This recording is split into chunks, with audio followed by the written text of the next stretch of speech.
आपको पहले राजपूतों के बारे में बताता हूं। राजपूत एक शेर की तरह होता है, क्षत्रिय धर्म का पालन करता है और कभी भी कमजोर पर हमला नहीं करता। राजपूत से यदि कोई दुश्मन माफी मांग ले तो आसानी से माफ कर देता है। राजपूत युद्ध क्षेत्र में कभी भी छल कपट का प्रयोग नहीं करते। राजपूत हमेशा आमने सामने की लड़ाई में विश्वास करते हैं। राजपूत अकेला हजारों से लड़ाई लड़ लेगा, लेकिन युद्ध क्षेत्र में कभी भी पीछे कदम नहीं हटाता। राजपूत कभी भी भागते हुए दुश्मन की पीठ पर वार नहीं करता।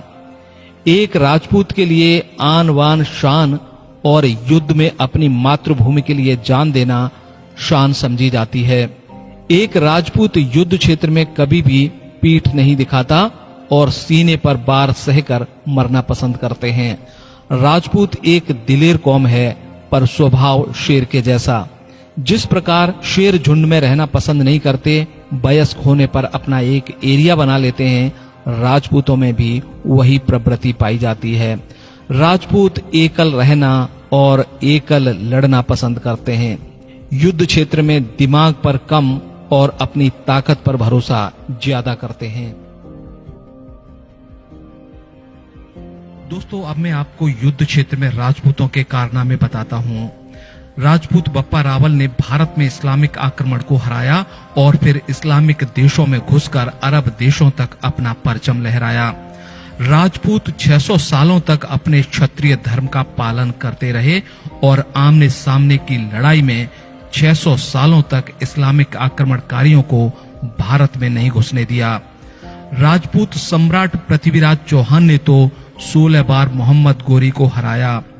महाराणा कुंभा राजपूत योद्धा को कोई हरा नहीं सका, जिंदगी भर वो अपराजय रहे। राणा सांगा जैसे जुझारू योद्धा शरीर पर 80 घाव खाकर एक आंख और एक पांव गंवाकर भी 100 से ज्यादा युद्ध लड़ते रहे। महाराणा प्रताप जैसे राजपूत वीर योद्धा जैसा तो आज तक दुनिया में कोई पैदा ही नहीं हुआ।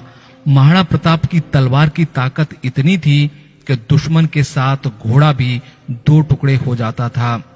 महाराणा प्रताप का खौफ इतना था कि अकबर भी कभी महाराणा प्रताप के सामने युद्ध करने नहीं आया। महाराणा प्रताप ने हल्दी घाटी का युद्ध जिस तरह लड़ा, वह कलिंग के बाद दूसरा सबसे घातक युद्ध था। युद्ध में अगर आमने सामने की लड़ाई की बात करें तो राजपूत योद्धाओं की तुलना दुनिया के किसी भी योद्धाओं से नहीं की जा सकती।